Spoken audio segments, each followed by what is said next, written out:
اگر آپ نے ابھی تک ہمارے چینل قرآن اس پیس کو سبسکرائب نہیں کیا تو چینل کو سبسکرائب کر لیں اور ساتھ ہی بیل آئیکن ہے اس کو پریس کر لیں تاکہ جب بھی ہم کوئی نیو ویڈیو اپلوڈ کریں تو اس کا نوٹیفیکیشن آپ کو مل جائے۔ بسم اللہ الرحمن الرحیم۔ بھائی انشاءاللہ نماز یہاں ہوگی، اپنے ٹائم پہ آپ پریشان نہ ہوں۔ سچ بتائیں ایمان تازہ ہوا کہ نہیں ہوا؟ اللہ تعالیٰ جزائے خیر دے ہمارے ماموں جان حضرت قائی صاحب کو، دعا کریں اللہ تعالیٰ انہیں ہمت دے اور یہ اسی طرح ایسی محفلیں ہمیں سناتے رہیں، یہ ساری انہی کی برکت سے ہے۔ میں دعوت خطاب دیتا ہوں، بہت دور سے آئے ہوئے ہیں، مظفر گڑھ قصبہ گجرات سے آئے ہوئے، رات دن اللہ کے قرآن کی خدمت میں مصروف۔ میرا ان کا تعلق قرآن کا تعلق ہے۔ مصر سے مہمان آتے تھے اور ان کے ہاں محفل سجتی تھی، صرف ہمارا ان کا جو آپس میں ہمارا رابطہ اور تعلق ہے وہ قرآن کا تعلق ہے۔ اور یہ یہاں جو تشریف لائے ہیں، یہ سنگ، یہ دوستی دنیاوی نہیں ہے، الحمدللہ قرآن کی نسبت سے۔ تو قرآن ہی کی نسبت سے، قرآن ہی کے موضوع پر حضرت کی خدمت میں گزارش ہے کہ وہ جتنی ان کی طبیعت ہو اس کے مطابق ارشاد فرمائیں، پھر انشاءاللہ اس کے بعد اذان ہوگی، اذان کے بعد نماز، اور اس کے بعد پھر انشاءاللہ اگلا مرحلہ حضرت مولانا محمد مغیرہ صاحب۔ الحمد لله الذي شرفنا على سائر الأمم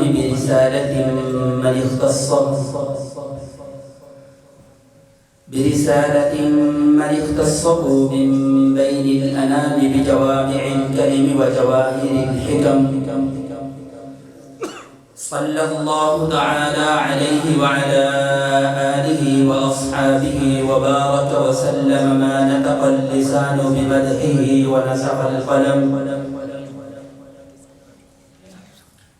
أما بعد فأعوذ بالله من الشيطان الرجيم. بسم الله الرحمن الرحيم. إنا نحن نزلنا الذكر وإنا له لحافظون. وقال النبي صلى الله تعالى عليه وسلم: إن الله يرفع بهذا الكتاب أقواما ويضع به آخرين، أو كما قال عليه الصلاة والسلام. صدق الله وصدق رسوله النبي الأمين الكريم، ونحن على ذلك لمن الشاهدين والشاكرين، والحمد لله رب العالمين. حضرات علماء کرام، اکابرین ملت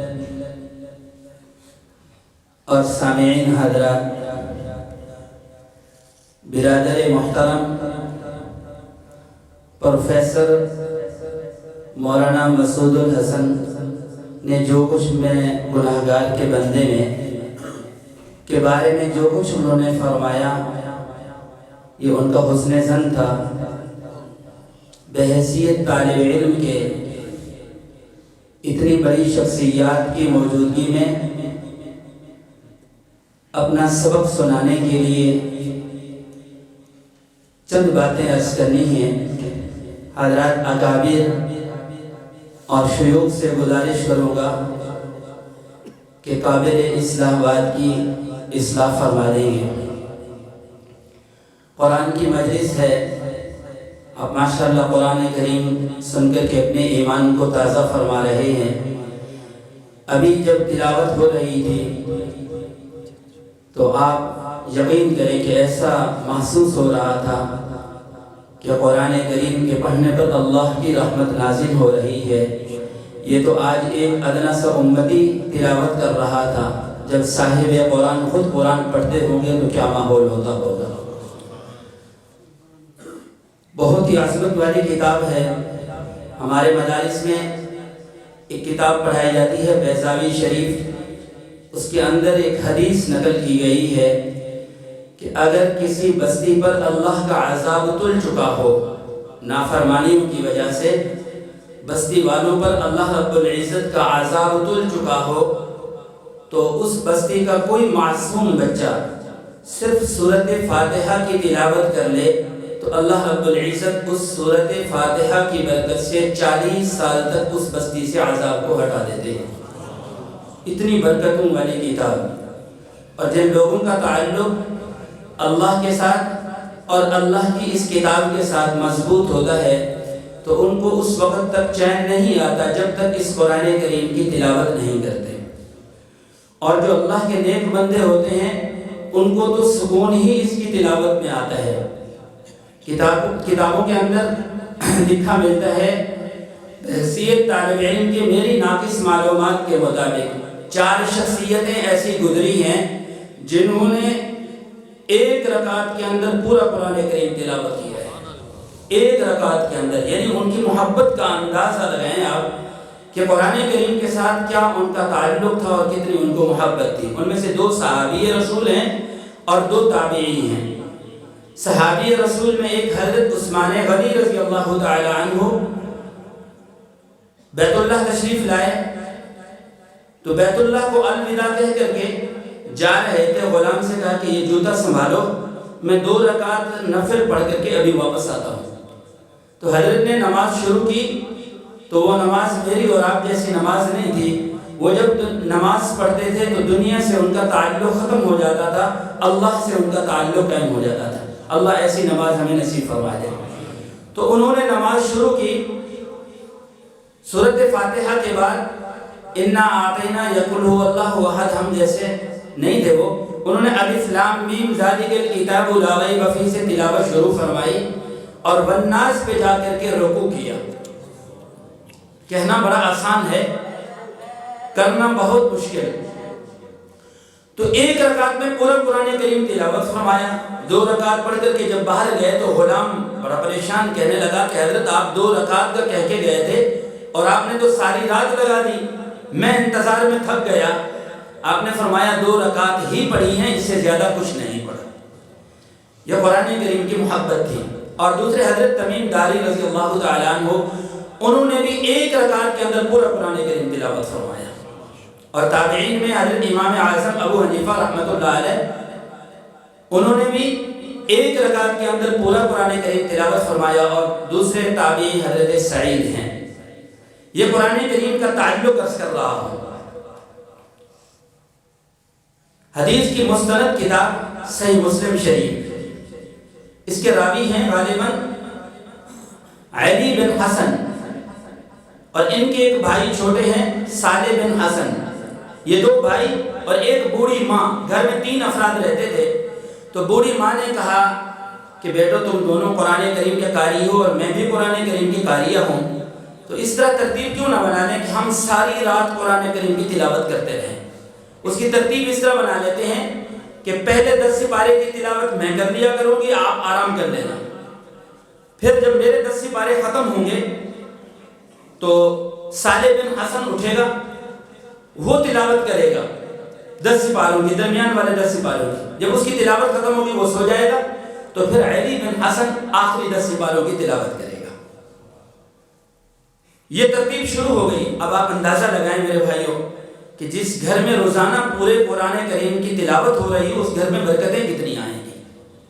یہ ترتیب شروع ہو گئی. 1 سال کے بعد بوڑھی اماں کا انتقال ہو گیا. تدفین سے فارغ ہو کر کے دونوں بھائی گھر میں آئے تو کہا کہ اماں نے جو ترتیب بنائی تھی اس ترتیب کو جاری رکھا جائے. لہٰذا اس طرح کر لیتے ہیں کہ 15 سپارے ایک بھائی تلاوت کرے گا اور 15 سپارے دوسرا بھائی تلاوت کر لے گا. یہ ترتیب شروع ہو گئی. پھر صالح بن حسن کا بھی انتقال ہو گیا.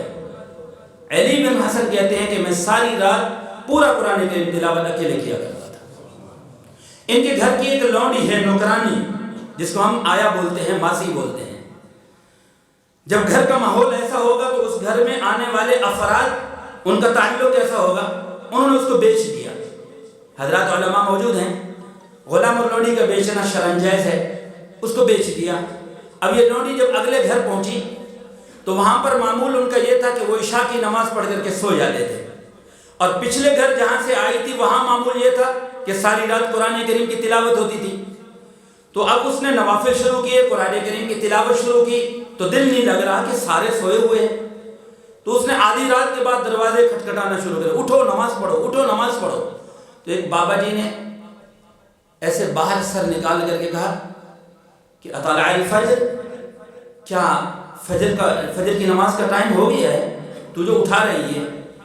تو وہ کہنے لگی الا تصلون الا الفریضہ، کیا تم فرض نماز کے علاوہ اور کوئی نماز نہیں پڑھتے؟ یہ گھر کا ماحول تھا نوکرانی کا. کیا فرض نماز کے علاوہ تم کوئی اور نماز نہیں پڑھتے؟ اٹھو نوافل پڑھ لو، قرآن کریم کی تلاوت کر لو. انہوں نے کہا کہ جا تو اپنا کام کر، ہمیں سونے دے.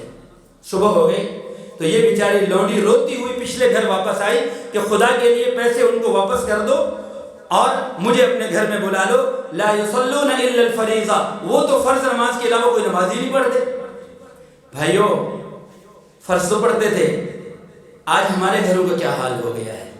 تو اس لیے بھائیو گزارش ہے کہ اس قرآن کریم کے ساتھ تعلق کو مضبوط کریں.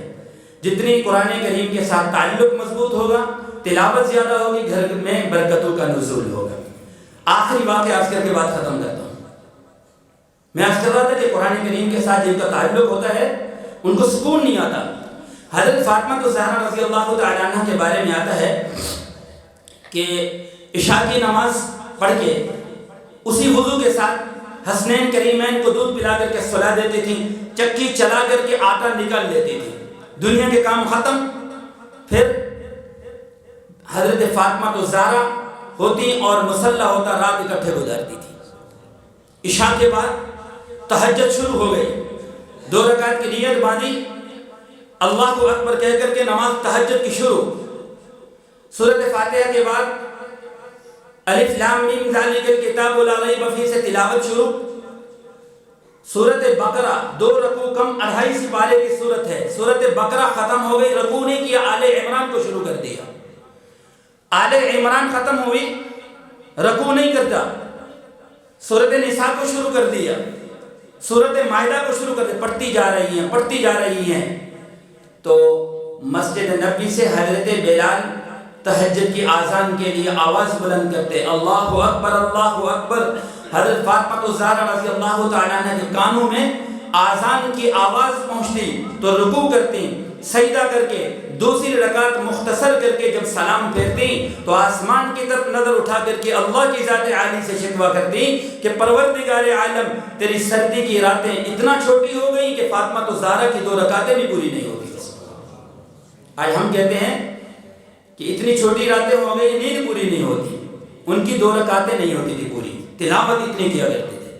تو اللہ رب العزت اس قرآن کریم کے ساتھ ہمیں تعلق مضبوط کرنے کی توفیق عطا فرمائیں اور اس کے مطابق ہمیں زندگی گزارنے کی توفیق عطا فرمائیں. جو حدیث پڑھی ہے اس کا ترجمہ عرض کر دیتا ہوں. ان اللہ یرفع بهذا الکتاب اقواما ویضع به آخرین، کہ اللہ اس قرآن کریم کے ذریعے بعض قوموں کو بلند فرما دیتے ہیں، عزتیں عطا فرما دیتے ہیں، اور بعض قوموں کو ذلیل و خوار کر دیتے ہیں. جو لوگ قرآن کریم کے مطابق زندگی گزاریں گے اللہ پاک عزتیں نصیب فرمائیں گے، اور جو قرآن کو چھوڑ دیں گے اللہ پاک انہیں ذلیل کر دیں گے. اللہ اس قرآن پر عمل کرنے کی توفیق عطا فرمائے. وقولوا قولی ھذا وما علینا الا البلاغ. الہی تیری چوکھٹ پر بکھاری بن کے آیا ہوں، سراپا فقر ہوں، عجز و ندامت ساتھ لایا ہوں.